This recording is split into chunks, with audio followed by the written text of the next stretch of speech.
Stetson Kennedy actually knew Pete Seeger. There's some information back there, and Sandra Park is going to tell us about that. So, Sandra.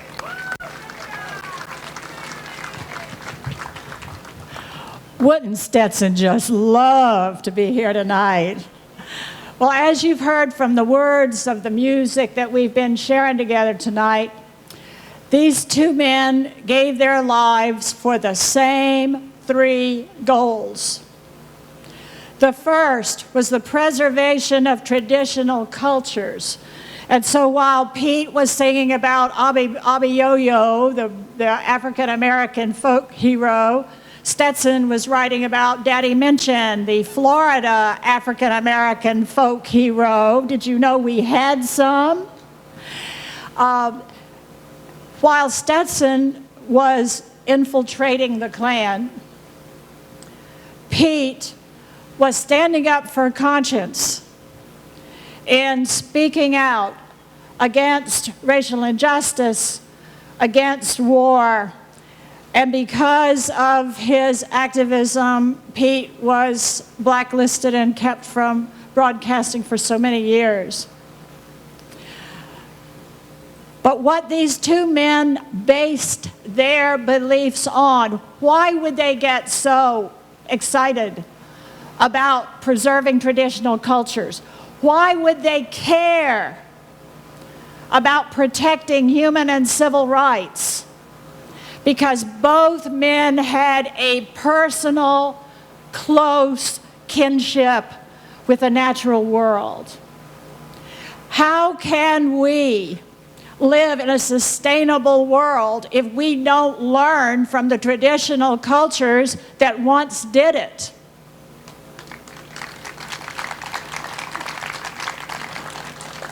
What will become of our traditional societies if this planet is so despoiled by greed and ignorance that they cannot live a healthy and satisfying life? How can we have social justice when resources are used for the benefit of the 1% while the 99% pay the costs?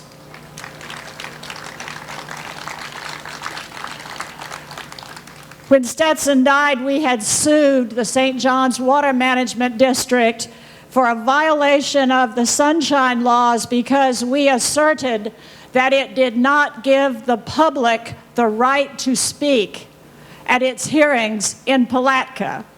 Stetson was among the people that were turned away that day, and there are people in this audience who stood outside in the Florida heat with a 90-year-old man trying to get inside to be heard. What we, the people in Florida, don't know is you do not have the right to be heard in any public hearing. You think you do, because most public officials would be fools to shut you up. But in last year's legislature, an effort to give you that right died because one man in the Senate decided not to bring it to the Senate floor. So both of these guys understood that politics is the means by which we protect these things that we hold dear. This precious, bloodied, flowered land that we inherited as Florida. But I want to close by explaining to you the dream that died with these two men, because you can pick it up. It doesn't have to die. The last time we had a chance to talk at any length with Pete was at 2008, when the Seeger family was being honored at the Library of Congress. And the academic Seegers were all up there on the stage, and seated right in front of Stetson and me was a guy with the worst haircut in the Western world and body odor that was definitely not what you expect at the Library of Congress. And sure enough, it was you know who. And Stetson and Pete hunkered down together while the rest of the folks were drinking champagne and talking to one another about the fineries of folklore. And the two men undertook a project that hasn't yet happened. Stetson wanted Clearwater 2.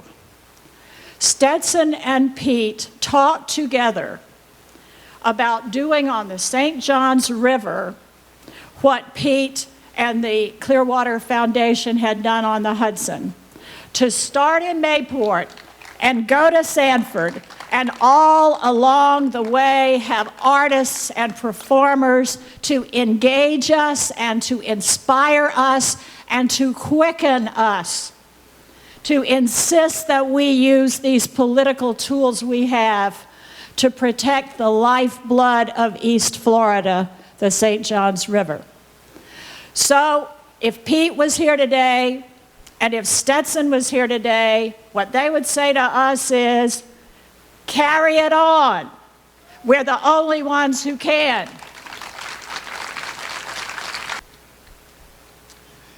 Thank you, Sandra. Thank you, Hunter. Thank you, Chris. One last speaker, a man who needs no introduction, knows St. Augustine better than most, David Nolan.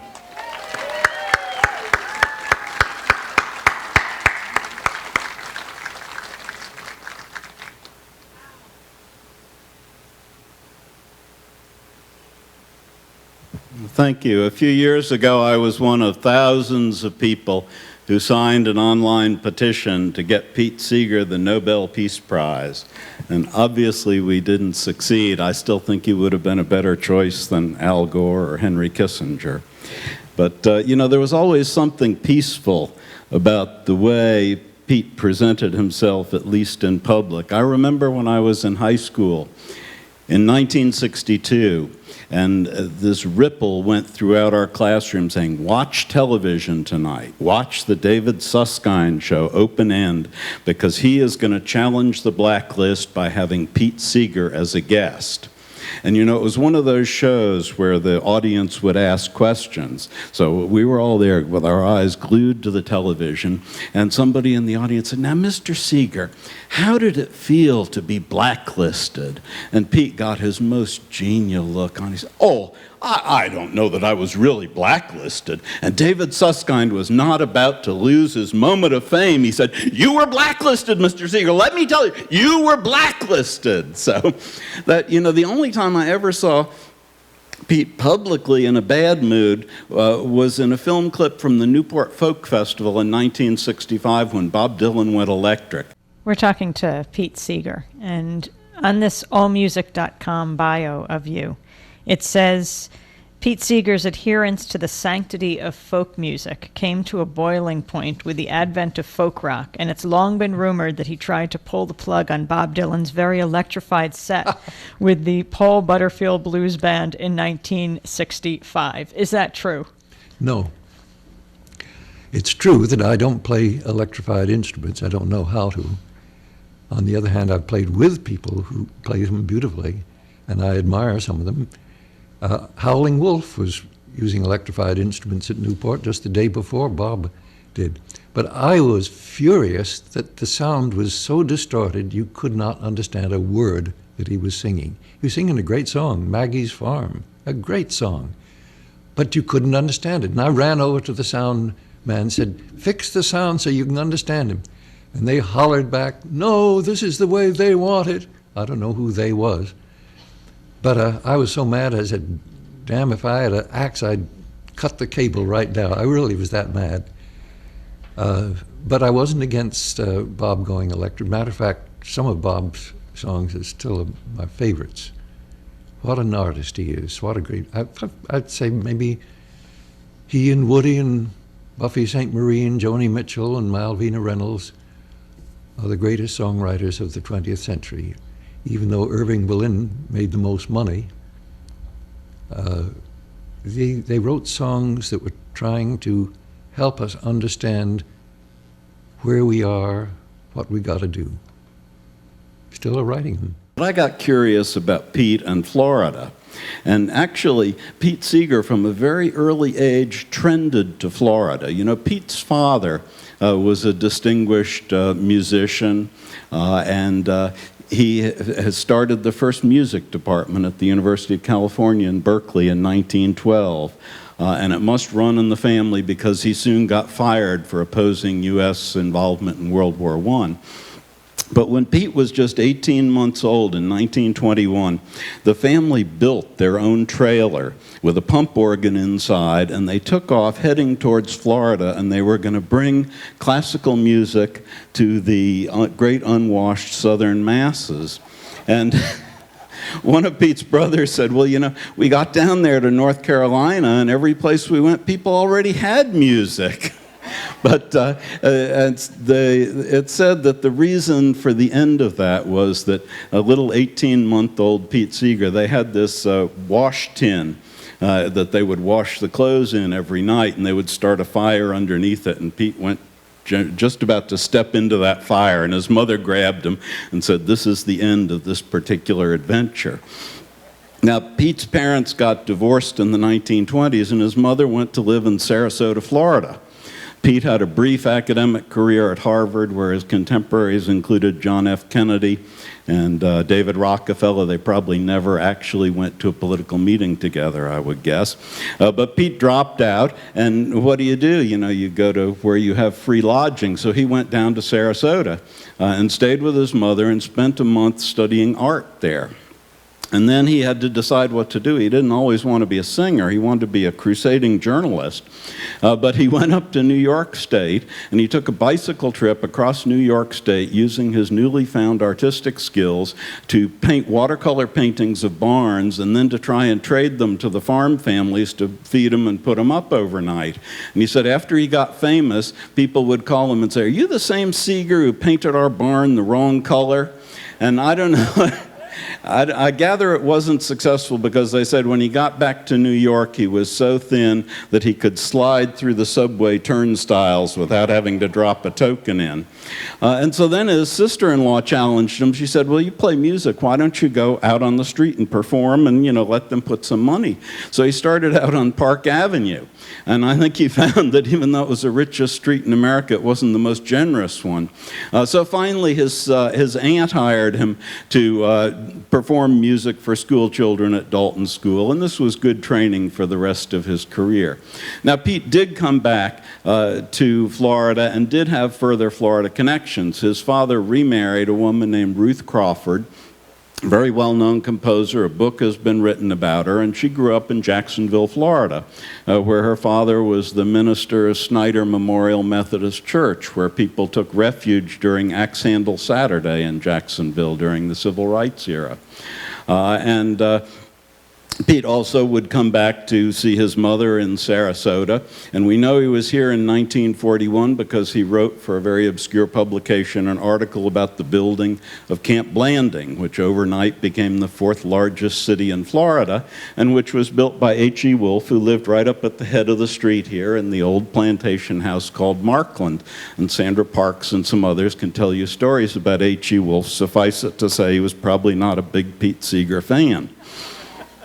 But later in life, Pete, as a crusader for many things, took on the case of a black man named Delbert Tibbs, who was on death row in Florida, and he wrote a song about him. And Last night, I sang a benefit concert for a most remarkable young man. He's a poet, and he was hitchhiking through Florida because he wanted to write a book.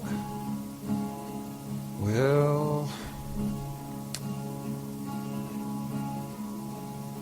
next thing you knew, he was on death row, charged with rape, and he was 200 miles away at the time.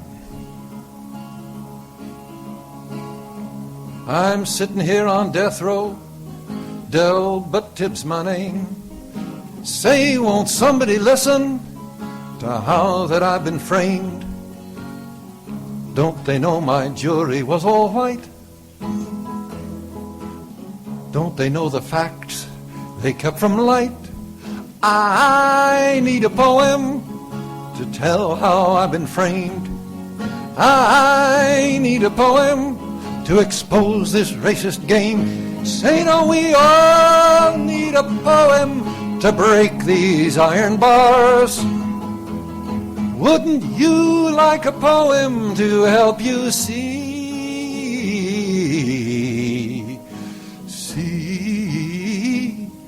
the stars?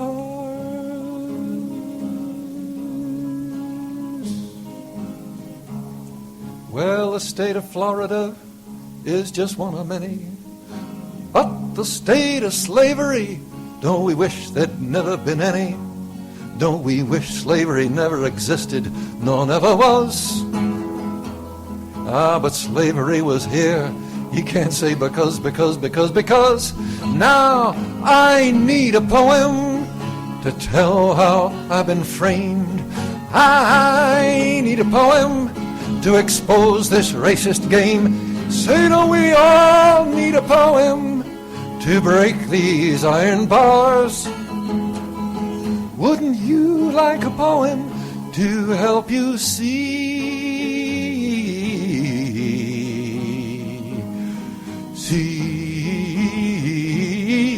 the stars? Strange, now I met some beautiful people. Some greet and meet upon the street, some gather under a steeple. Some call themselves one thing, some call themselves another. But now I know I do have sisters and brothers. They're helping me write a poem to tell how I've been framed. Yeah, a truthful poem to expose this racist game. Say, don't we all need a poem to break these iron bars? Wouldn't you like a poem to help you see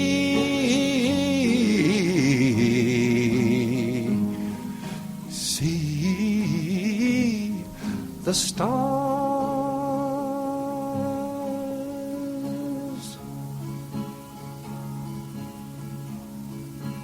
Did a concert, and within a few months, Delbert Tibbs was released, and he lived many more decades. He ironically died just a couple months before Pete, and was always grateful to the work that Pete had done to save his life.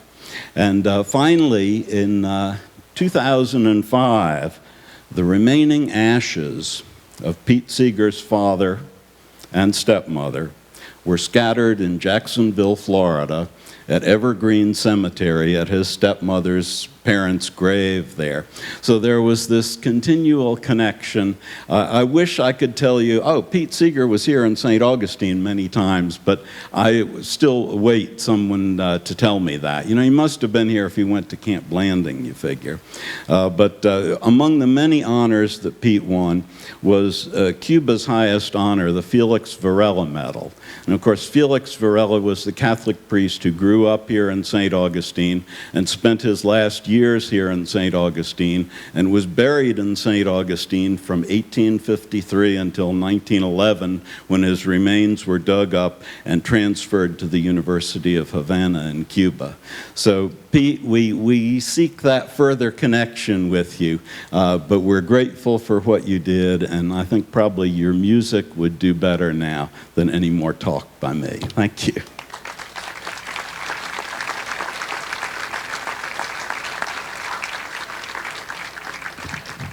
Thank you, David. Tonight wouldn't happen if it weren't for Irene Areola, who keeps Lonesome Bert from being too lonesome.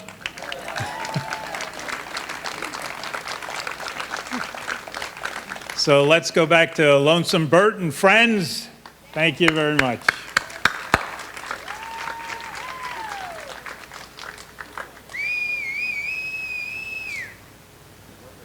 That's pretty cool, huh?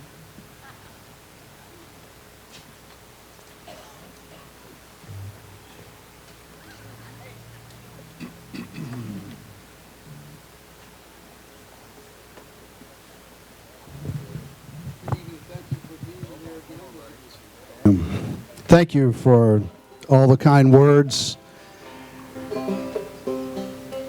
Yeah, I remember when I was a scruffy little hippie kid swimming in the Colorado somewhere, and there were Coors cans floating by, and it's damaged me ever since. Get Up and Go. It's a favorite turn of phrase. Words were collected and adapted, set to original music by Pete Seeger in 1960. It's a positive song with a favorite turn of phrase, get up and go. Yeah, let's get up and go. What do you say? Here's Get Up and Go. One brief One aside. moment, here. My turn.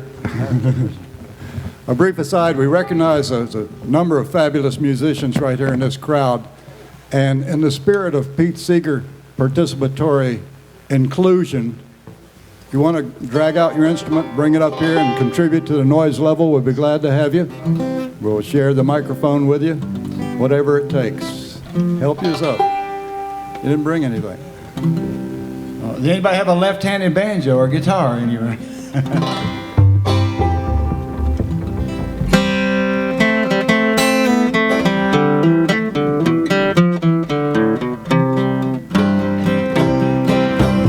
How do I know my youth is all spent? My get up and go has got up and went, but in spite of it all, I'm able to grin and think of the places my get up has been. Old age is golden, so I've heard said. Sometimes I wonder as I crawl into bed with my ears in a drawer, my teeth in a cup, my eyes on the table until I wake up. As sleep dims my vision, I say to myself, is there anything else I should lay on the shelf? But though nations are warring and business is vexed, I'll stick around to see what happens next. How do I know my youth is all spent? My get up and go has got up and went, but in spite of it all, I'm able to grin and think of the places my get up has been. When I was young, my slippers were red. I could kick up my heels right over my head. When I was older, my slippers were blue. I could dance the whole night through. And I'm older, my slippers are black. I huff to the store and I puff my way back. But never you laugh, I don't mind at all. I'd rather be huffing than not puff at all.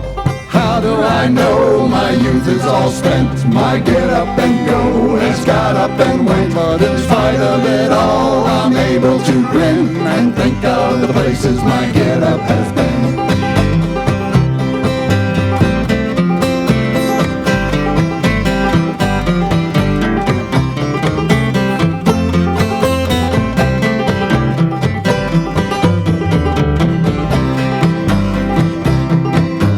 Get up each morning and dust off my wits, open the paper and read the obits.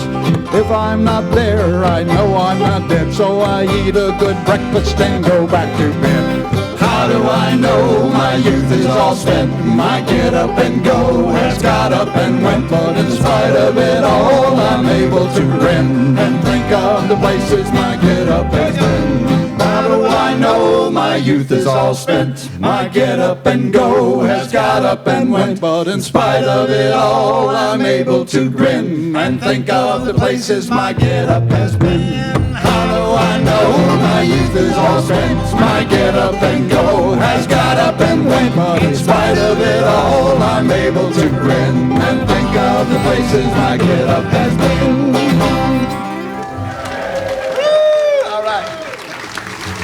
Very nice.